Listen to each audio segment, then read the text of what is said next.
This meeting is being recorded. Okay, great. So hi everyone.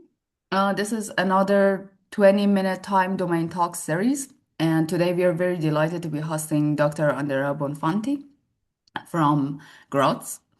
So his short bio is that from bachelor to master's to PhD, he's been here at the University of Padova for almost 8 years. And then for his first postdoc, he moved to Belgium and University of Liège.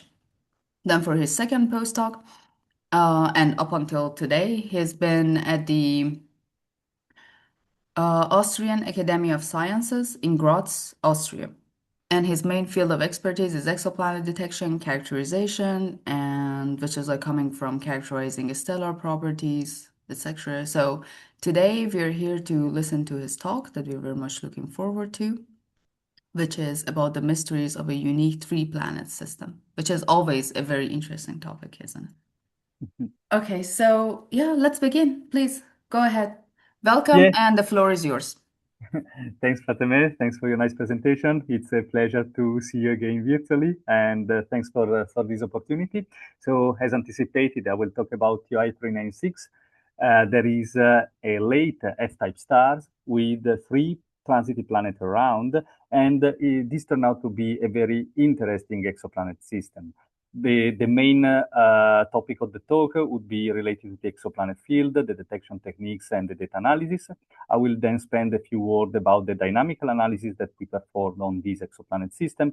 And finally, I will try to gather some conclusion about the architecture and the possible formation scenario of this system. So as you can see from the top plot of this slide, I represent here the planet mass against the orbital period of the planet, and on the right-hand side, the cumulative count of planets discovered per year. And there are 2 colors that are more frequent than the others, the violet and the green one, which according to the legend correspond to the transit and the radial velocity technique, which are actually the most successful method to discover exoplanets. And these are the methods that they will be used also for describing the characterization of this exoplanet system. Actually, with the transit method, we measure the periodic flux drop that is induced by a planet passing in front of its star, and according to this, we may compute the planet radius if the stellar radius is known. And about the radial velocity instead, we aim at measuring the Doppler reflex motion that is induced by a planet orbiting around its star. And if we are able to do so, we can compute the planet mass if the stellar mass is known. And combining planet mass and planet radius, we may get the planet mean density, which shed light on the possible composition of the exoplanet. So let's now go to the system TOI-396. The very first paper that described the discovery of the system is from Vanderburg et collaborators 2019, who analyzed 2 different test sectors and retrieved the transit of 3 different planets. All have radii of 2 Earth radii and orbital period of 3.6, 6.0, and 11.2 days. And in 2025, I lead the publication of a paper with a thorough characterization of the system. And thanks also to my collaborators, we analyzed 4 test sectors, so 2 additional more with respect to the work of Vanderburg. And above all, we also benefited of 78 ARPS spectra that enables us also to assess for the very first time also the masses of these planets. Let's see a little bit what happens behind the scene, so what is meant by the data analysis. As I mentioned, we dealt with 4 test sectors. Essentially, 1 test sector is an uninterrupted observation of the stellar flux lasting for about 27 days. It's true there are some gaps, as you can see here in the left-hand side panel, which are maybe due to a specific degradation of the flux as it was revealed by the pipeline, and so these data were rejected. But in any case, we can count on a very long baseline to then do what? To then explore the possible transit events that are in there, and I then crop the temporal windows around these transit events to retrieve the light curves. And I ended up, considering all the 40 sectors, with 41 light curves, each containing at least one transit event. And when I say light curve, I mean essentially an array of flux along with its errors versus time, and plus some ancillary parameters that are usually given by the telemetry of the telescope that could be useful to remove systematics and retrend properly the light curve. On the radial velocity side, we also extract the radial velocity time series starting from the ARP spectrum. The essential idea to detect the Doppler reflex motion of the star is to compare the location of the spectral absorption line that we observe with the location that these lines would have at rest. But as you can infer from looking at the spectrum, actually there are bunches of lines, and it's not easy to measure the tiny effect that is induced by the planet on the star. And to then get the Doppler reflex motion, the usual practice is to compute the so-called cross-correlation function. The idea is sketched in the mid panel here in the slide. So essentially, the spectrum is represented by these dashed black lines, where you can see the different absorption line. And we build instead a synthetic model called mask, which is represented by the bluet line here, that has some peaks, and these peaks are representative of the spectral lines in the sense that their relative position mimic the relative position of the spectral lines, and their intensity of these peaks are also linked to the depth of the spectral lines. And then the cross-correlation operation essentially shifts step by step the mask with respect to the spectrum and measure the degree of match between the lines, the synthetic mask and the spectrum. And little by little is going to build the CCF, as you can see here on the right of the mid panel. So essentially, when you have the perfect match between the peaks and the spectral lines, you reach the minimum of the CCF, and this corresponds to the radial velocity of your star. It is usual practice then not only to retrieve the radial velocities, but also to retrieve some diagnostics that are related to the CCF. And specifically, the CCF, here represented in black in the right-hand side, is usually fitted by a normal function. In our case, we decided to perform a skew normal fit, so to employ a function that is kind of a Gaussian, but is intrinsically asymmetric, so to catch the intrinsic asymmetry of the CCF, which is also a tracer of the stellar activity. So the more tracers you have in terms of stellar activity, the better is your chance to remove the stellar activity, remove the spurious signals induced by the star in the radial velocity time series, and so get actually the Keplerian signal of the planet.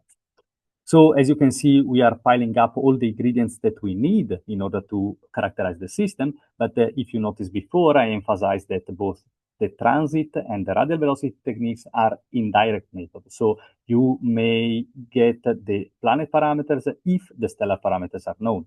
So during the work, we also derive the stellar properties. We essentially derive the effective temperature, metallicity, and gravity from spectroscopy. Then we use the Gaia parallax to compute the stellar distance, and we combine these with the different photometric bands with which the star was observed in order to build an absolute magnitude versus effective temperature diagram, where to locate the star and then overplot some theoretical models. All this procedure was done within the isochrone placement framework that I developed when I was actually a PhD in Padova. And essentially, for each spectral, photometric band, you convert it into the bolometric luminosity of the star, and you may get the mass and the age of the star according to evolutionary models. And if you repeat this approach for each band, then essentially you have a set of mass and age values. And by combining them all together, so essentially summing the different distributions, as you can see here in the bottom panel, you may retrieve the so-called merged one, the sum of all the distribution, that enables you to get robust estimates for the mass and the age of the star, beyond also the radius as well. So now that everything is basically in place, We input the transit light curves, the radial velocity time series, knowledge of stellar parameters within the MCMCI code that I developed together with Michael Gion in order to analyze all the pieces of information that comes from an exoplanetary system and get the system parameters, essentially the mass and the radius of our planets. And this framework works in MCMC fashion while simultaneously detrending the light curve, the radial velocity time series via low-order polynomials. And specifically, when detrending the radial velocity time series that was actually quite affected by stellar activity, we also employ the breakpoint method. The idea of the method is to check within the radial velocity time series if there are significant variation in terms of correlation of the activity parameters. Because if this happens, this means that the time series can be divided into different chunks, and each given chunk is characterized by a different level of stellar activity. And when performing the detrending on each separate chunk instead of the overall correction along the entire radial velocity time series, well, the effect is that you effectively remove the stellar activity in a better way, and you can actually better unveil the Keplerian signal of the planet. And here in this slide, I show you 3 different columns corresponding to the results we obtained for planet B, for planet C, and for planet D. The first row represents the phase-folded detrended transit light curve as taken from test photometry, and the second row, the phase-folded detrended Keplerian signal of the planets coming from the radial velocity time series. You can see that we confirm that all the planets have a radii of around 2 Earth radii with a quite well precision that we got. And we were able for the first time to retrieve the mass of planet B and planet D with a precision level around the 4 sigma. Probably your eye is captured by this mid panel at the bottom, where you can see that basically we register a null detection of the mass of planet C from the radial velocity, with the only possibility of giving an upper limit for this mass. I will come back to this point later on in the presentation.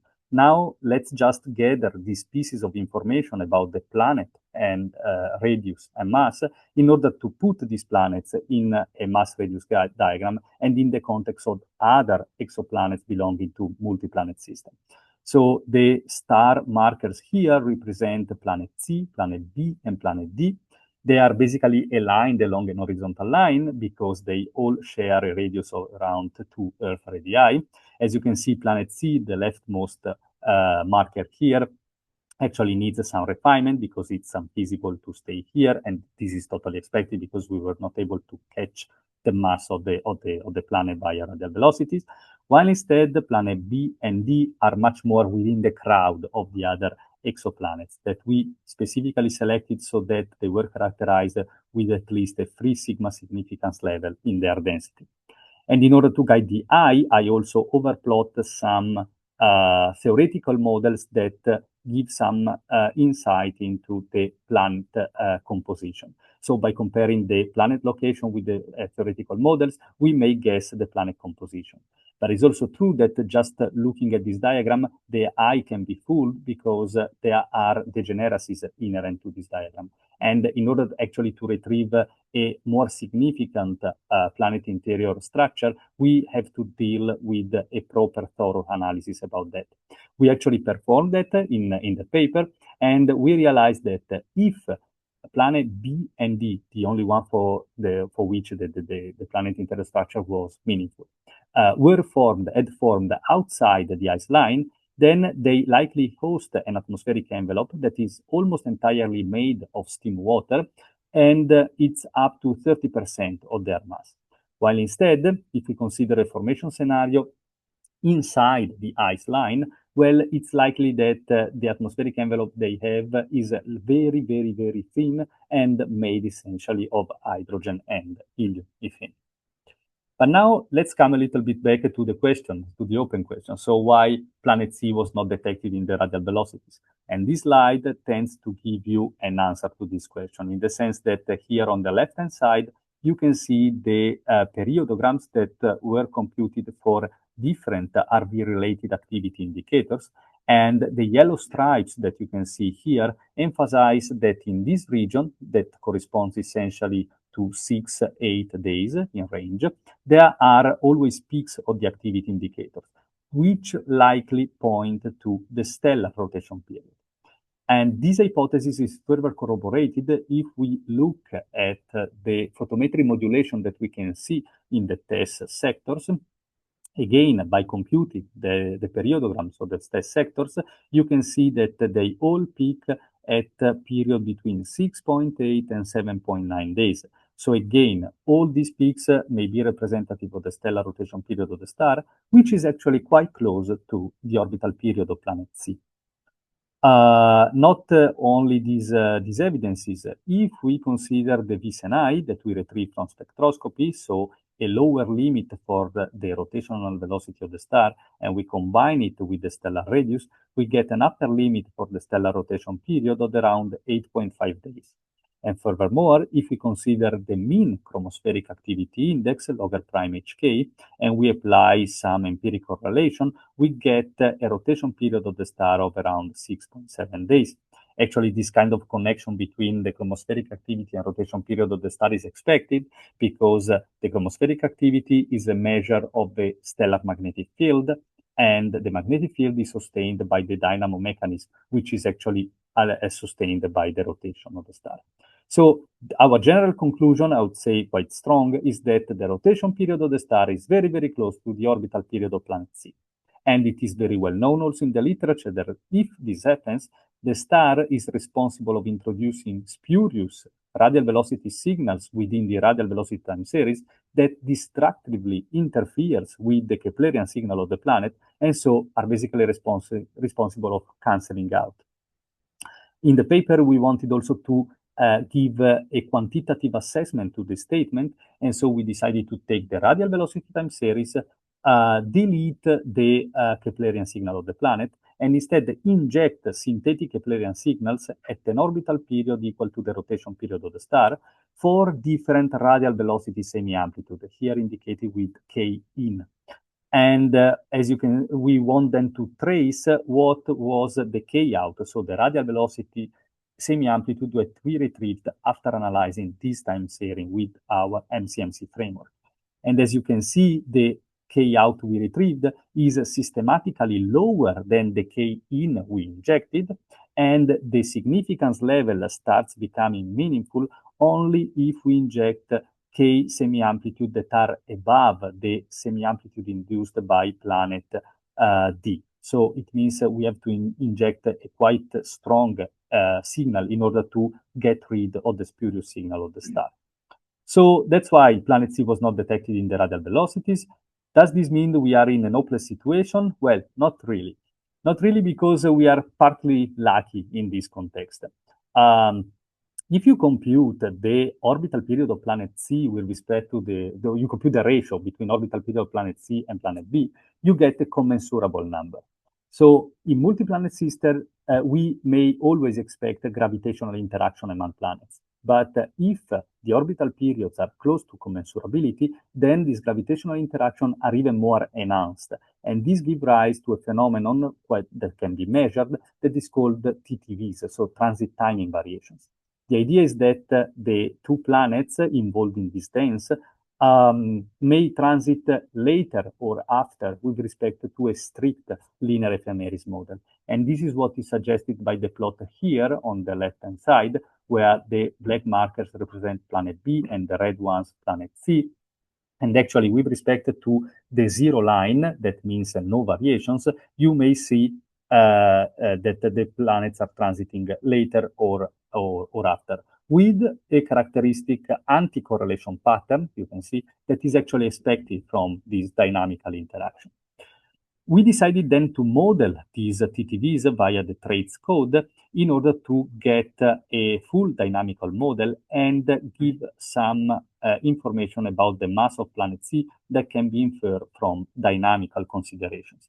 And actually, we were able to retrieve a dynamical estimate for the mass of planet C from the TTVs, a mass of 2.2 Earth masses, with quite a good level of precision, I would say. But we have to be cautious about using this number because despite the precision, it's not obvious that this value is also accurate. And the reason is that, as you can see here, I come back again to these plots. Of course, the TTV phase is not fully mapped. We have just a couple of cluster of data points. And so the uncertainties can be quite high in terms of the accuracy. So it is essential to observe the planet even more with additional photometric observations, and to plan them. It's also necessary to predict carefully the TTVs that are expected. To this end, we performed forward and body simulations, again using traits, where we evolve the system on a timeline of around 5 years to check which would be the possible evolution of transit timing variation with respect to a strict linear ephemeris model. And as you can see from the two top panels here, in case of planet B and planet C, we expect TTVs that may rise up to a few hours. While instead, in the case of planet D, that is not participating in this gravitational pooling, then essentially the linear ephemeris model is pretty adequate to describe its transit. And I may anticipate you that actually, yes, TTVs up to a few hours were confirmed by CHEOPS observations that unfortunately I cannot show you here because of the policy of the mission, but we are already working on these CHEOPS data. And let me finish by giving you some insights about the possible exoplanet architecture of the system by comparing theory and what we observe. So we generally observe, looking at exoplanet system, that the planets in adjacent orbits usually show similar radii. This is the so-called peas in a pod scenario. And on a broader perspective, we can say we observe a general trend of increasing radii with the orbital distance. And as a consequence of that, we expect the mean planetary density to decrease with the orbital distance, because in fact, outer planets are expected to be richer in volatiles and so bigger and less dense. And at the same time, we may expect an increase of the planet mass with the orbital distance, also considering that the hill radius of the planet scales proportionally to the planet's semi-major axis. And so a bigger hill radius means a bigger region from which the planet can accrete material and become more massive. So let's see if these paradigms are respected in the case of this system. And the answer is not quite yes, because if you can see here this plot where the planet density is plotted against the orbital period of the planets, well, you may see that we have the first decrease in the density followed by a steep increase of the density for the outermost planet, which is the densest. And it's not really very common, this kind of scenario. Here I show you two different possibilities for the estimate of planet C. One comes from the TTVs, and the other, that is less meaningful, comes from the radial velocity time series, the blue and the green line, respectively. Other markers displayed here are representative of other multi-planet systems that were quite well characterized in the literature. So it sounds like the TOI-396 is a kind of peculiar system, and a possible explanation that can justify this kind of architecture is the so-called sandwich planet formation. It was outlined by Pritchard and collaborators, 2024, where essentially they describe the scenario of a less massive planet that is sandwiched between two bigger ones, as appears to be the case of TOI-396.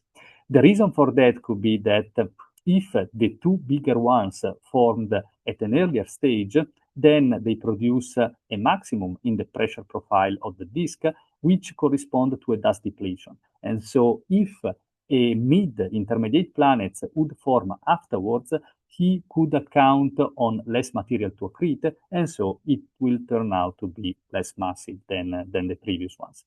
Of course, some investigations are still ongoing. We are just in the field of theory.